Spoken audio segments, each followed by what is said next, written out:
we know you're in contention for that number 1 pick next year. Should be a multi-year process. Oh, and it will be. That's the reason Dan Campbell got a ridiculously long deal.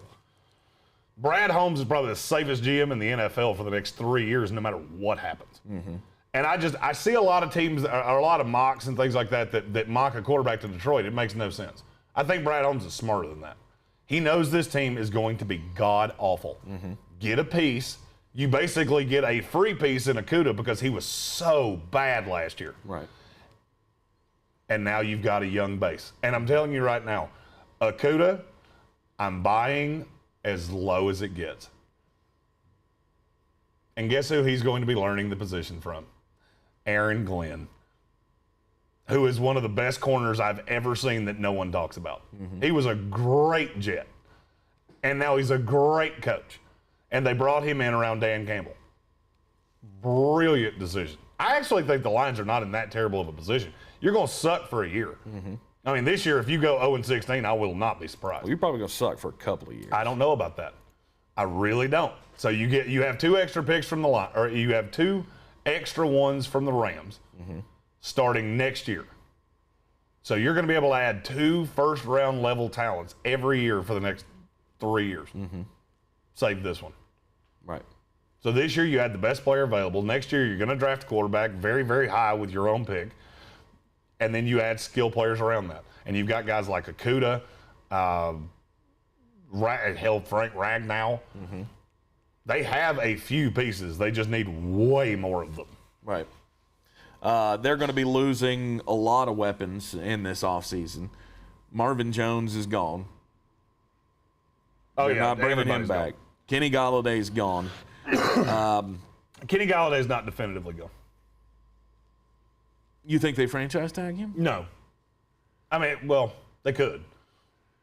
Nothing with Detroit would shock me. You can't, I mean, you look at how bereft this team is of talent. You can't really let somebody like Kenny Galladay walk out the door for nothing.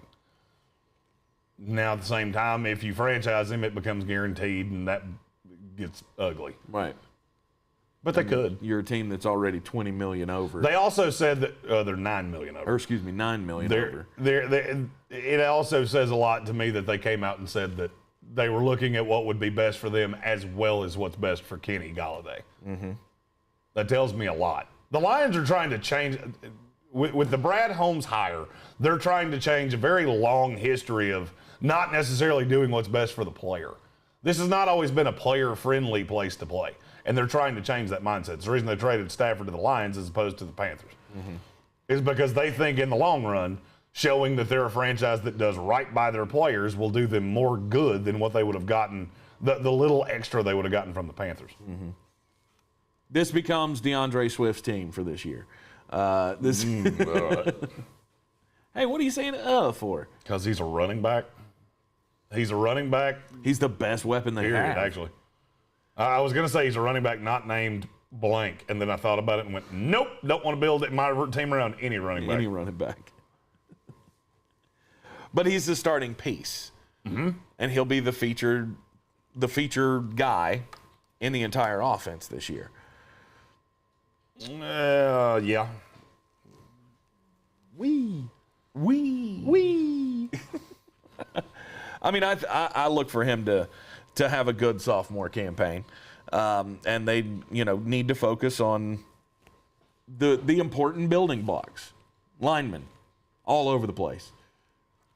If you're going to do any moves, I think that's the number one starting spot for the Detroit Lions. I think they have to make sure that you shore up all linemen, defensive line, because they were god awful against the run last year. You got to get guys on that offensive line to be able to open holes for your running back, and you got to be able to protect your quarterback that's going to be coming in next year. Not so worried about Jared Goff, but him having protection obviously is going to help anything that he could do for this franchise. I mean, this was a planned move to be stuck in this scenario for 2 years. We got 2 years to turn this thing around. Acquire some pieces, focus on the building blocks, chew some kneecaps, and see what we have at the end of this rebuilding process. The problem with the Lions is they're always doing this. Right you have now, to have, first off, you have to have confidence that they're even going to be able to do something useful with the picks that they get. As of right now, I got them taking Jalen Waddle in the first round, and then they take 2 defensive linemen and Richie Grant, the safety out of Central Florida. That's what I have right now. I'm not saying that's going to stay that way. I haven't put out a mock in about a month. Right.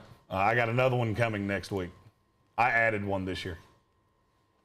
Now that we have a lot of content to do, we added a mock draft. And I like doing mock drafts. Sue me. All right, let's talk about the Cleveland Browns. Cleveland Browns have $20 million in cap space, and they, have a full draft of picks to be able to use. And they don't really have any major free agents that they're going to be losing this year. I think they have to figure out something with Odell. Something has to break there. I mean, there's always this bluster. Hold on, before you go any further. There's some depth pieces on this team that I like that will be leaving. On Andrew Sandejo, Larry Ogunjobi, you like Olivier Vernon more than I do. Terrence Marshall was one of the leading snap guys on the team. So, I mean, they're losing guys. Just because they're not losing high-end free agents doesn't mean that they're not losing pieces. True. But they've got money to work with in free agency. And they, like I say, they have the picks to be able to fill in those depth pieces. The thing that screams to me is that you could say $15.5 million by doing anything with Odell Beckham Jr., which makes me think he's probably not going to be on this team. Because let's be really honest. Who's a better receiver right now, Odell Beckham Jr. or Kenny Golladay? Kenny Golladay.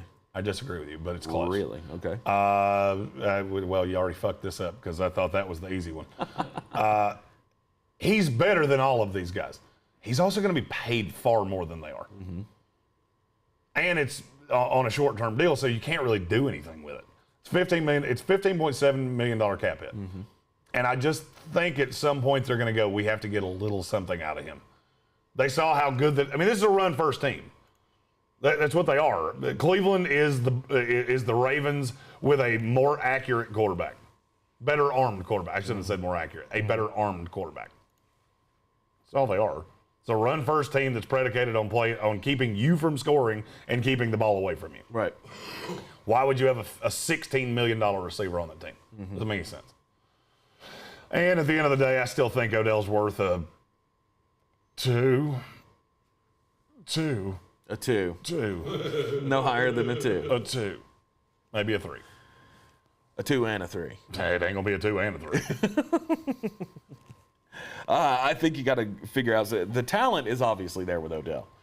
The talent is there. It's undeniable. We've seen what he can do. The problem is that he hasn't made it work in Cleveland. And he doesn't really seem to me to have a great rapport with Baker Mayfield. It just seems like it doesn't work. It's an experiment that should be abandoned. If it saves you $15 million, it's an absolute no-brainer. The problem is he's a head case, and how are you going to, who's going to take that on? Who's going to take on that $15 million and give up, prime assets in draft picks to be able to bring in this guy? This is also a team that I look at and go, you really have to understand the cap, how the cap works to understand where this team's at. Yeah, they have $20 million in cap space. Do you know who comes up next year? Baker. And?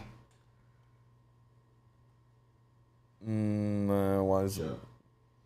Chubb's one of them. Who's up? Sheldon Richardson, Baker Mayfield, Denzel Ward, and Nick Chubb. Oh, okay. That's $70 million right there. Yep.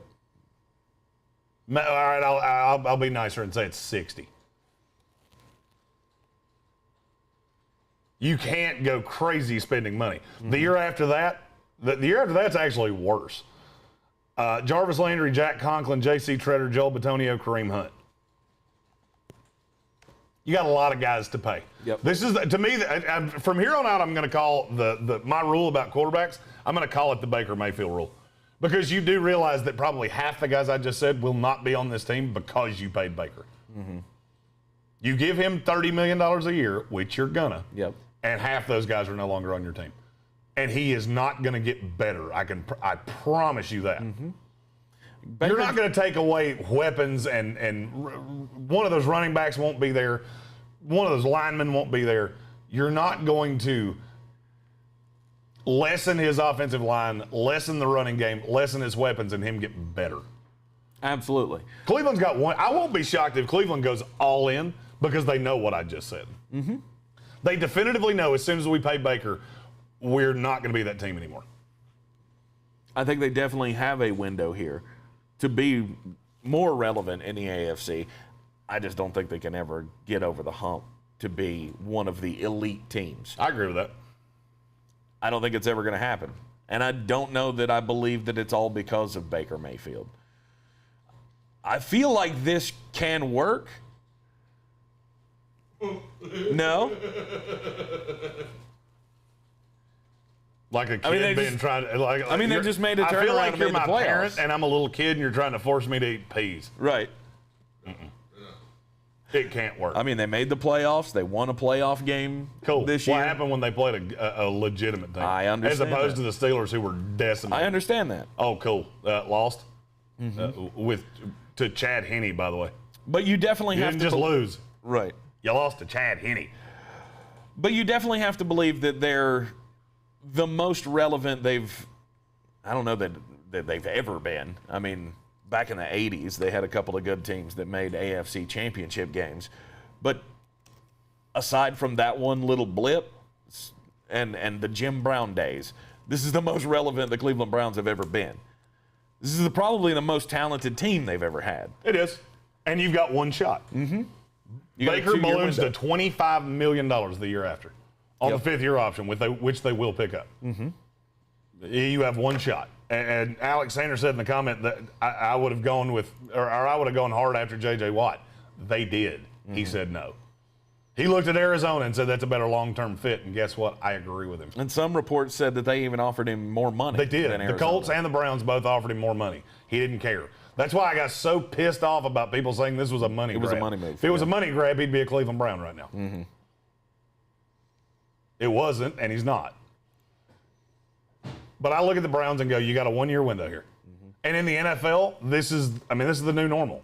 With the way quarterbacks are being paid, the way where the cap's at, this is the new normal. Is you draft a quarterback, you in any way hit on a quarterback. You have an average